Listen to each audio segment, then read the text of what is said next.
Welcome, Bienvenue, frères et sœurs de Tikos, mais aussi à tous les autres qui peuvent nous suivre à travers le monde. Le monde, ici on peut voir Dave et Cathy, des États-Unis, ou encore par exemple Royce qui est en Allemagne actuellement. Et bienvenue à tout le monde.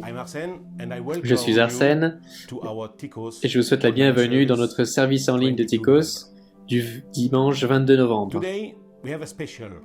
Aujourd'hui, on a une bienvenue toute particulière à Peniel, le fils de Jessica et George, qui est né le vendredi 13 novembre. Et on aimerait féliciter les parents. Il pourra bientôt participer dans les jeux de colorisation qui sont organisés par le ministère de l'école du dimanche. Par faire un dessin géré par Myriam qui illustre le message qui a été prêché par Charles le dimanche précédent. Avec ceci, on enverra une image de l'enfant. Un montage sera transmis à la fin du service de Tikos, comme ce qu'on fait de manière habituelle pour notre propre photomontage. Nous vivons maintenant notre deuxième confinement et Tikos a décidé de suspendre les temps de louange et les cultes du coup présentiels pour se retourner vers des cultes en ligne comme aujourd'hui et ceci jusqu'à Noël au moins. Ce sera accessible sur notre chaîne YouTube, sur notre page Facebook ou sur notre page internet. Il y aura la version anglaise ou la version française, tout ce qui peut vous intéresser et ce que vous préférez. Mais dans ces temps difficiles, le plus important, c'est de continuer à se reposer sur Jésus-Christ. Et aussi, de garder contact les uns avec les autres, avec les outils de notre choix, et de penser en priorité aux gens qui sont seuls ou en difficulté. Aujourd'hui, on a une pensée spéciale pour nos étudiants internationaux qui sont souvent seuls et ont besoin de notre soutien. Si vous êtes intéressé pour les aider, n'hésitez pas à contacter Charles ou un des anciens pour faire partie d'une équipe de soutien. On encourage aussi les groupes de maison à continuer à fonctionner à travers Zoom pour rester focalisé sur la parole de Dieu. À propos des live groups, des groupes de maison, on est heureux d'annoncer qu'un nouveau groupe de maison en anglais vient juste d'être lancé par Charles et Dale. N'hésitez pas à connecter Charles ou l'un des anciens pour avoir la liste complète de tous les groupes de maison à Tikos et des personnes qui les gèrent, où vous les trouverez aussi sur notre page internet Tikos, souvenez-vous, trinitystrasbourg.org.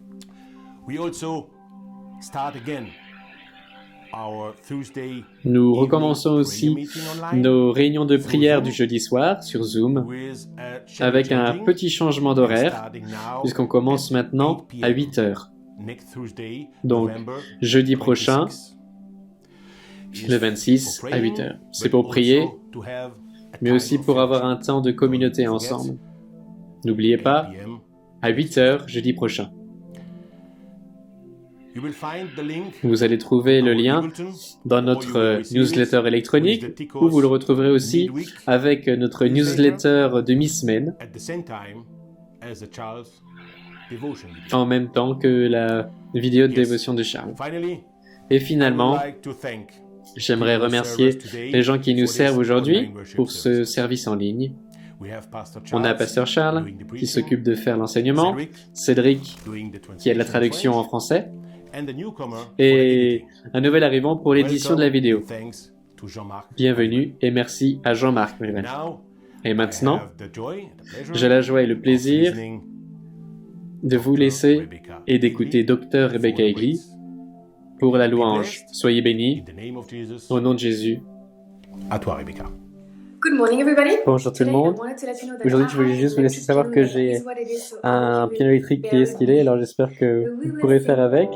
Mais on va chanter pour se souvenir que nous avons un Dieu qui donne la vie, qui nous donne de l'espoir, de la lumière, et qui veut que nous vivions dans sa paix.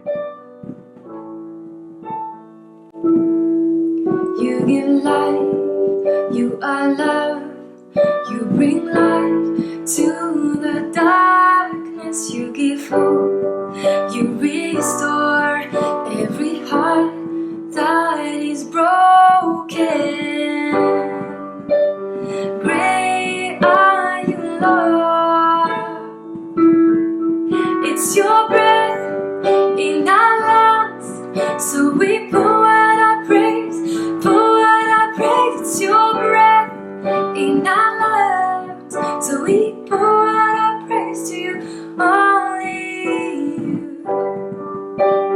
Great are you, Lord.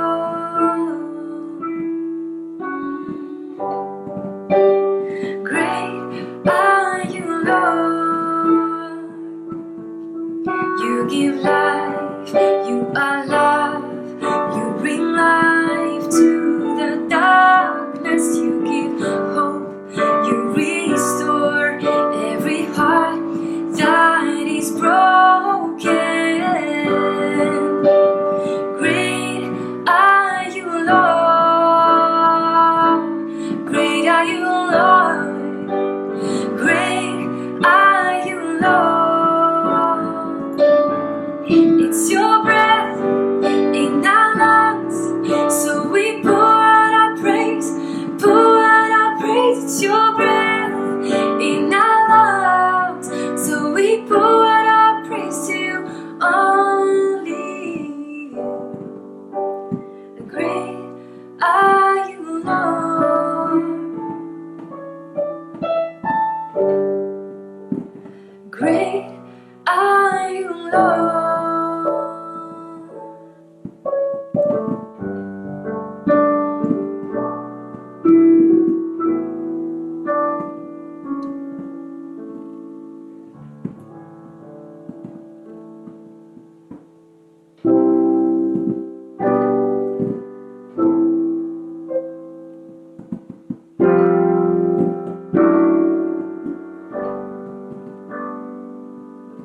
Hide me now under your wings. Cover me within your mighty hands. When the ocean rises and thunders roar, I will soar with you above the storm. Father, you are king over the flood. I will be still and know you're God. I will be still and know you're God. Find rest, my soul, in Christ alone. Know His power in quietness and trust. When the oceans rise and thunders roar, I will soar with you above the storm. Father, you are king over the flood. So I will be still and know you're God. I will be still and know you're God. When the ocean rise and thunders roar, I will soar with you above the storm. Father, you are king over the flood. So I will be still and know you're God.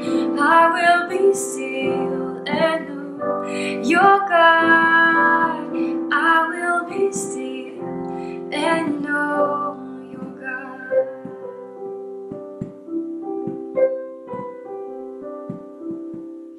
Merci Rebecca de nous avoir dirigés dans la louange ce matin et Arsène de nous avoir lancé le service ce matin. C'est une belle journée aujourd'hui. Les premières choses, merci les enfants d'avoir envoyé vos images, vos coloriages chaque semaine. Et on a hâte de voir votre travail dans le photomontage.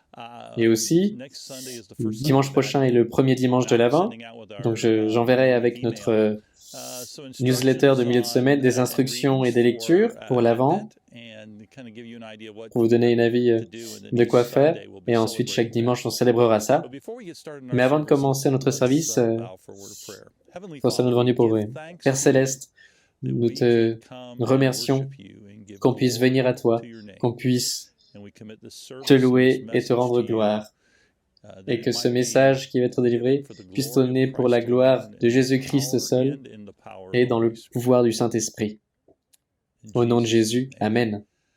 Là, je ne suis pas ici seulement pour voir les belles couleurs du matin. Là, vous pouvez voir les couleurs qui sont incroyables. De juste voir la beauté et toute la variété. La luminosité du soleil, sa beauté, mais elle n'a aucune comparaison avec la vision que Jean a dans le premier chapitre et même dans tout le livre de l'Apocalypse.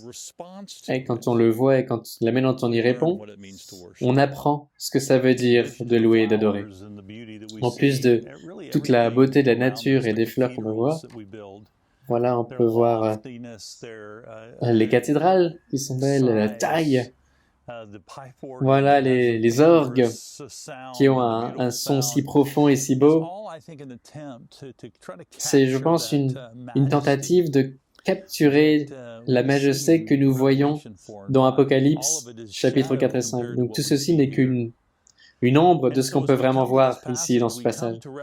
Et quand on lit ce passage, on reconnaît la réalité que Dieu nous a donné un petit aperçu. Donc les versets 1 et 2 du chapitre 4 d'Apocalypse, ça se dit ceci. Après cela, je regardais et voici, une porte était ouverte dans le ciel. La première voix que j'avais entendue me parlait avec la force d'une trompette dit alors, « Monte ici, et je te ferai voir ce qui doit t'arriver par la suite. » Aussitôt je fus saisi par l'Esprit, et voici, il y avait un trône dans le ciel, et sur ce trône quelqu'un était assis. Donc Jean nous donne un aperçu du paradis ici. Donc le Saint-Esprit l'autorise dans son esprit à faire l'expérience de cette vision, de ce que le paradis est, de ce à quoi ressemble le paradis. Et je crois que c'est tellement beau que dans le verset 20 du chapitre 3, ça dit que Jésus se tient à la porte et frappe. Et maintenant, on a ouvert notre porte pour le voir, et maintenant, il nous ouvre sa porte pour nous donner un aperçu du paradis, de sa gloire, de la beauté, la majesté du plan de Dieu. Et je pense qu'on y voit vraiment la grandeur de Dieu. Et je pense que les chapitres 4 et 5 reflètent la merveilleuse louange, adoration de ce que c'est. Notre vie est adoration. Et quand notre adoration, nos louanges sont une réponse à une vision de Dieu dans sa grandeur, ça sera toujours élevé. Et la manière dont on loue, dont on adore, nous définit. Et donc, pendant qu'on regarde ce passage de l'Écriture, on voit qu'il y a différentes manières dont on peut venir et l'adorer. Comment est-ce qu'on peut l'adorer de ce qu'on voit dans ce passage? Et ça va transformer nos vies. La première chose qu'on voit, c'est qu'une adoration haute se concentre sur celui qui est sur le trône, pas nous-mêmes. Voilà. Verset 4. Autour du trône se trouvaient 24 trônes, et sur ces trônes, 24 anciens étaient assis. Ils étaient habillés de vêtements blancs et portaient des couronnes d'or sur la tête.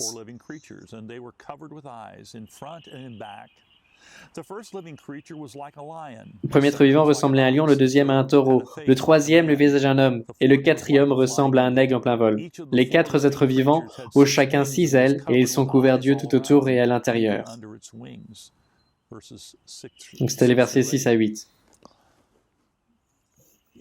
Qui était-il n'est pas aussi important que ce qu'ils disent et la manière dont ils louent. Voilà, donc ce qui est non-biblique, c'est que c'était du coup, on va dire, un corps d'ange qui du coup était là pour exercer du coup l'autorité de Dieu. Voilà, on a ça dans le psaume 24. Bon, il y avait du coup un contrepart. Voilà, et c'est un petit peu un miroir de ça, notamment ce qu'on a dans Actes. Voilà, en tout cas, il compte des chants et la grandeur de Dieu pour la rédemption des hommes. Mais ça pourrait être aussi des représentants des 12 tribus d'Israël et des 12 apôtres, d'une certaine manière une combinaison du peuple de Dieu en Israël dans l'Ancien Testament, aussi que du Nouveau, dans le Nouveau Testament. Voilà, et ce qui est important, c'est qu'ils sont ici au paradis, autour du trône de Dieu. Donc les 24 anciens étaient un peu comme un corps d'ange qui aidait à exécuter la loi divine dans l'univers. Et ils ont voilà tous ces yeux sur eux, qui est une image assez intéressante, qui représente la vigilance et cette grande intelligence et les ailes, la légèreté de leur mouvement, de répondre et de servir Dieu.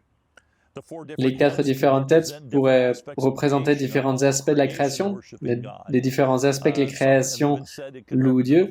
Certains disent que c'est les 4 évangiles, mais l'idée, c'est qu'il y avait ces êtres célestes qui louaient Dieu, louaient devant son trône. Et je pense que c'est important pour nous de le comprendre en regardant ce passage de l'Écriture.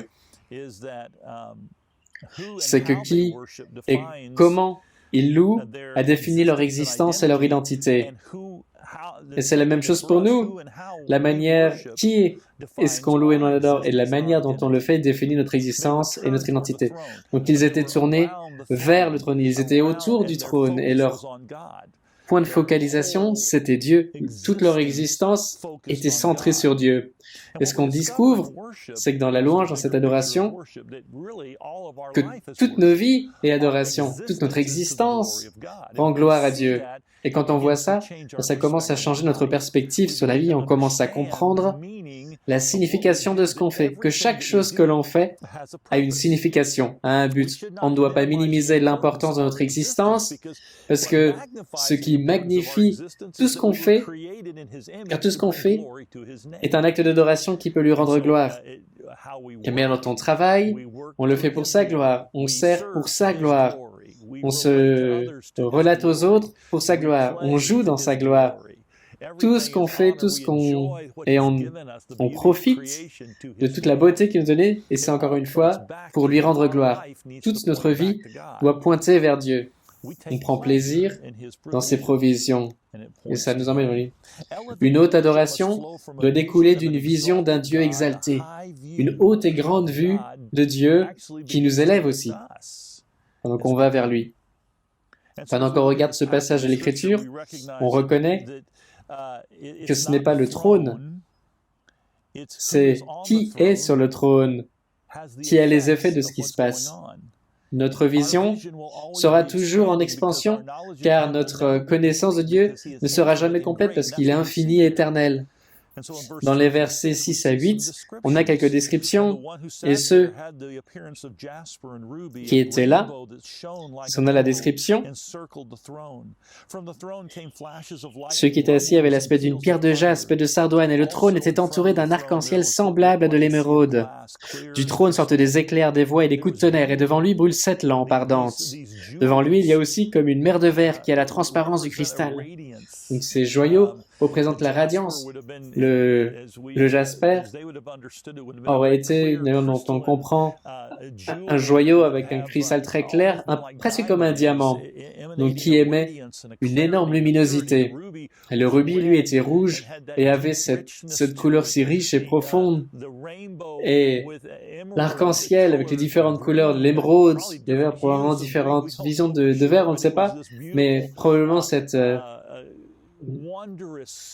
incroyable et cette merveilleuse image de Dieu, juste de ce qu'il aimait, de sa radiance, de sa gloire, qui venait à travers la scène qui venait à travers la mer de verre, qui était la meilleure manière que Jean a trouvé d'exprimer ce qu'il a vu.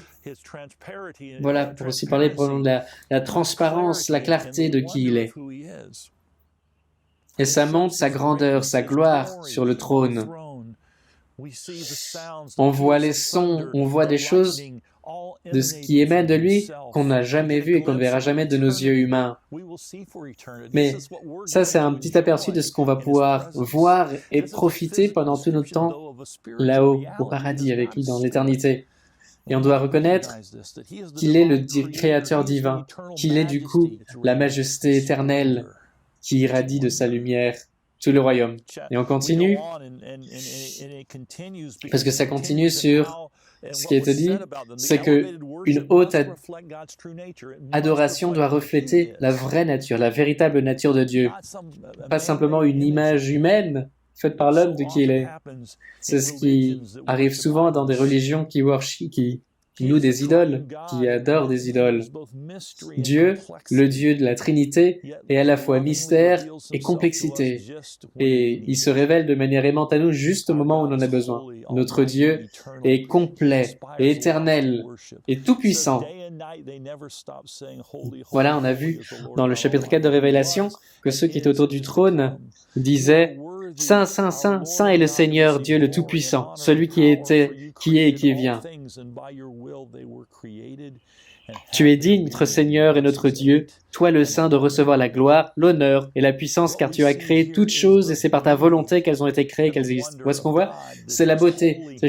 Dieu est saint, il est tout puissant, il est éternel, il a toujours existé, il existe maintenant, il existera toujours. Il n'y a pas de limite à lui dans le temps et dans l'espace. Il est infini. C'est le Saint Dieu qu'on louait dans le chapitre 6 d'Ésaïe. C'est incroyable. La grandeur de notre Dieu. Et ça veut dire qu'il est autre que nous, il est pur, il est saint, il est bon, il est juste. Dieu est au-delà de notre compréhension. Et pourtant, il se révèle à nous et on le loue, on l'adore. Et ensuite, on voit Jésus.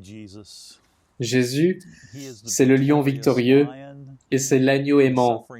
Ça dit ça dans le chapitre 5, versets 5 et 6 d'Apocalypse.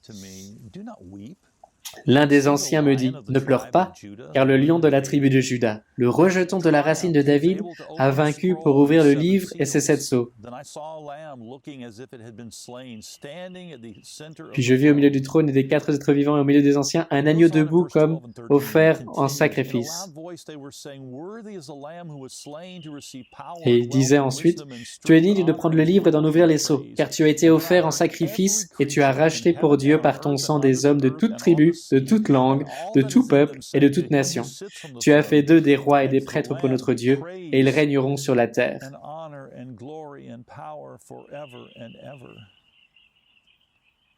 Ah, c'est une louange tellement profonde, la description.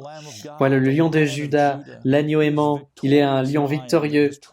C'est un agneau aimant qui triomphe parce qu'il a versé son sang pour vous et pour moi.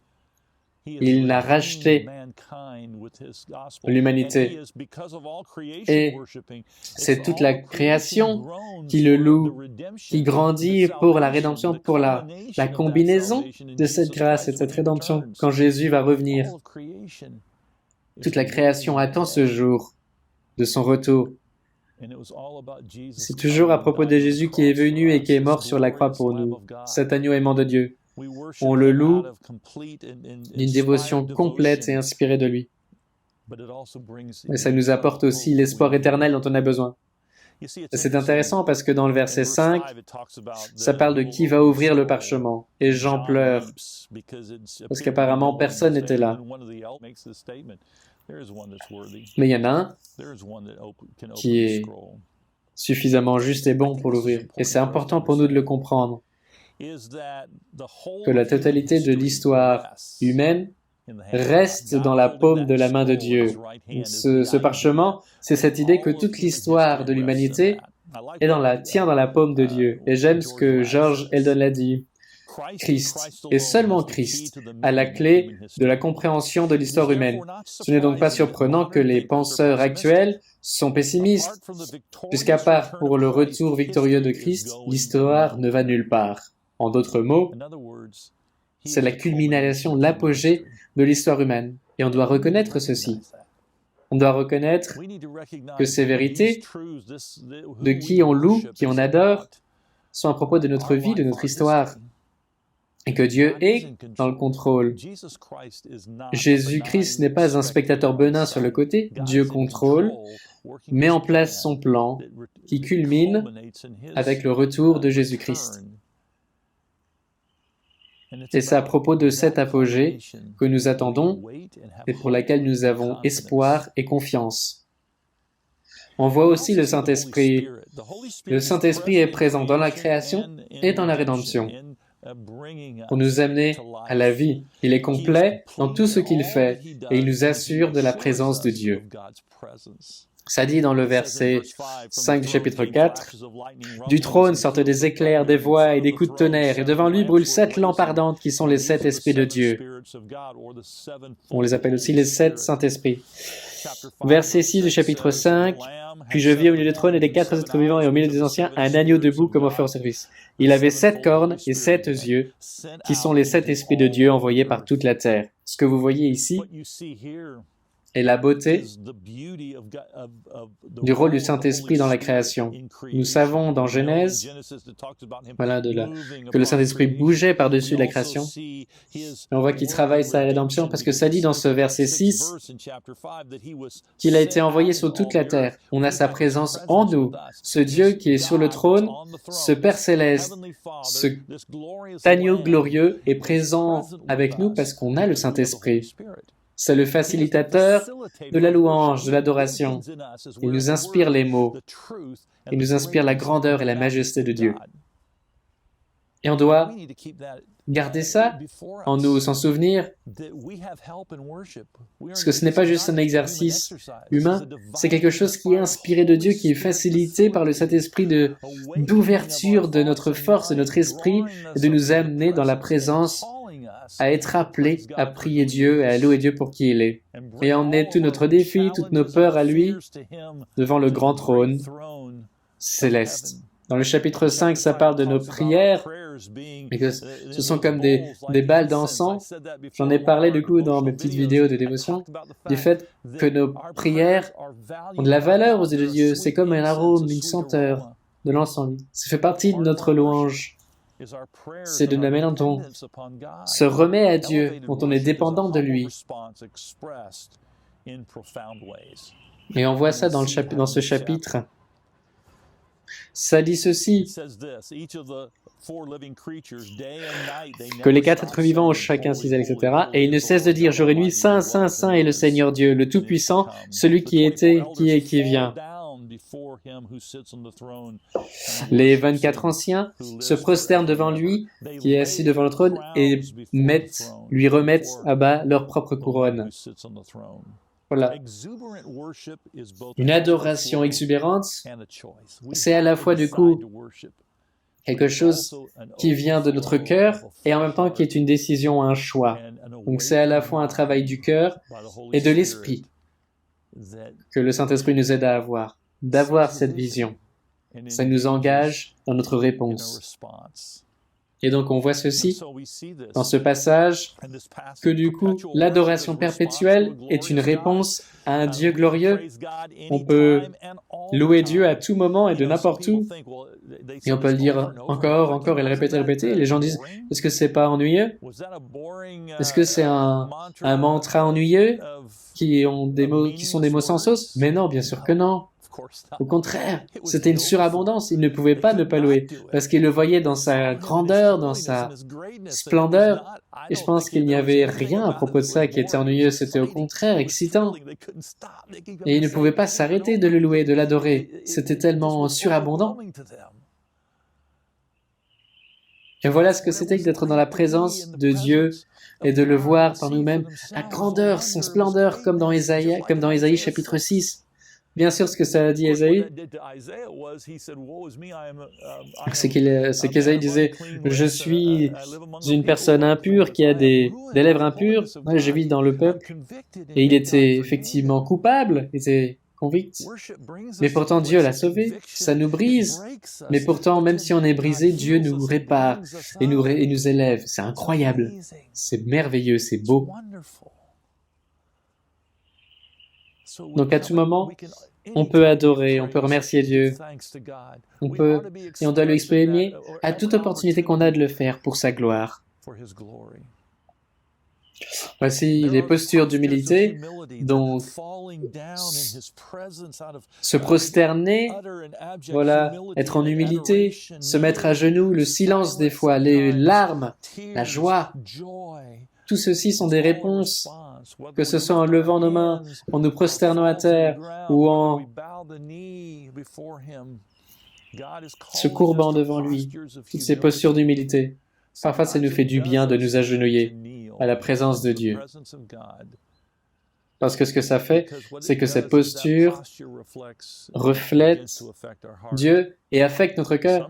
Et des fois, nos cœurs forcent notre posture, comme c'est le cas dans ce cas ici. Mais c'est aussi une manière de pratiquer la reconnaissance. Quand ils ont déposé leur couronne, voilà, une couronne représente l'autorité, mais aussi dans ce contexte, la réussite. Voilà, comme quelqu'un qui a reçu un trophée après avoir gagné une course. Je pense que c'est peut-être ces deux aspects qui sont là-dedans, et je pense que ça veut dire quelque chose qu'il faisait. Il disait, c'est tout ce que j'ai vient de toi. Tout ce que j'ai acquis, tout ce que j'ai accompli, réussi, c'est parce que tu m'as donné l'opportunité de le faire, tu m'as donné la force, tu m'as donné l'habilité. Tout ce que je fais surabonde de toi. Et donc, je veux te le rendre, Seigneur, te l'offrir en signe de reconnaissance. C'est pour ça qu'on doit être les gens les plus reconnaissants du monde. Ça veut dire qu'il y a des émotions dans l'adoration. Des fois, on pense que nos mots sont trop faibles, trop petits. Oui, c'est le cas. Et pourtant, c'est ce que Dieu veut entendre. Il veut les entendre. C'est ce que Dieu désire, d'entendre de notre part. Je me demande des fois si nous nous autorisons d'être dérobés de la vérité et que nous acceptons une philosophie dans une culture athéiste qui nous enlève les limites de Dieu pour gagner une liberté et qu'au final, on tombe dans nos propres impulsions et pulsions autodestructrices et qu'on s'y perd. Non, lui, il apporte complétude à son plan pour nous bénir à travers génération et génération. Il nous appelle à l'adorer. Il nous appelle à espérer. Parce que quelque chose d'incroyable se passe quand on est dans une haute adoration. Ça nous élève aussi. Ça ne nous exalte pas, mais ça nous donne une autre perspective, une autre vision. On commence à voir la vie de la perspective de Dieu. On a une vue plus large, plus complète, la beauté de tout ce qui est autour de nous. On voit notre vie en perspective de l'échelle plus grande. Ça apporte nos peurs et notre anxiété sous contrôle. Et ça nous emmène dans un endroit qui nous permet de respirer et de se reposer. Parce que nous avons vu un aperçu de ce que Dieu fait et de ce qu'il apporte vers la fin, vers la complétude. Quelle incroyable bénédiction! Donc j'aimerais vous lancer un défi, de lire les chapitres 4 et 5 de l'Apocalypse tous les jours cette semaine. Donc j'ai juste parlé de quelques petites choses de ces chapitres, mais je pense que ces chapitres peuvent nous permettre de mariner dedans. Et donc j'aimerais vous encourager chaque jour à lire les chapitres 4 et 5 d'Apocalypse, d'apprendre sur qui est Dieu, d'apprendre sur la manière de l'adorer et de l'adorer concrètement. Vous voulez peut-être lire le chapitre 4 un jour et le lendemain, chapitre 5 et puis continuer, ou vous avez peut-être d'autres plans. Faites ce que vous préférez. Mais ce que je vous demande, c'est de passer le temps, dans toute la semaine qui va venir, de relire ces chapitres 4 et 5 et de voir comment ça affecte votre perspective de Dieu. Père Céleste, Que nous soyons des gens, le peuple de Dieu qui puissent te louer, te remercier, t'adorer, te rendre gloire, comme nous l'avons déjà chanté aujourd'hui et comme on clôture ce temps ensemble ce matin.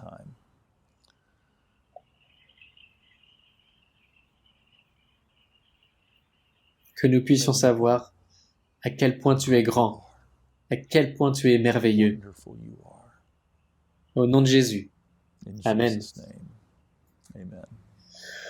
Que vous ayez une surabondance d'adoration de ce que vous avez découvert de lui, que vous puissiez le louer, lui rendre gloire.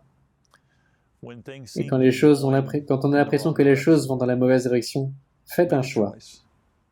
Priez Dieu, louez Dieu, remerciez-le pour sa gloire. Il y a un an, on avait 22 étudiants dans notre appartement à Strasbourg pour faire un dîner de Thanksgiving américain. Mais voilà une des choses qui est intéressante. On ne peut pas faire ça cette année. Pas avec le confinement, pas avec la pandémie. Mais ça ne m'arrêtera jamais de remercier Dieu. Parce que je sais qu'il est en contrôle de tout. Et je sais qu'il est bien plus grand que n'importe quel virus ou pandémie et qu'on peut lui faire confiance. Bon courage en Christ et à bientôt. À bientôt.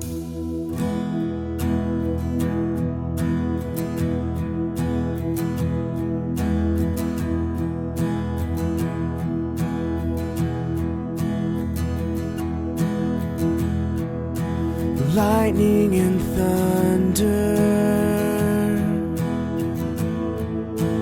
I'm hiding under your love. Jesus, your love.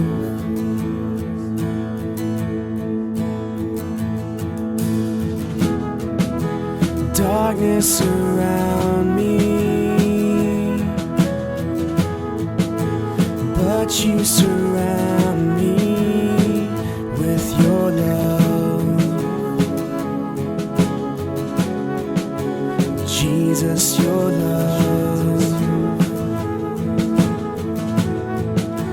You are my rescue, you are my Savior. You'll always keep me with you forever. When I need you, you're there, 'cause you are my rescue. You are my rescue.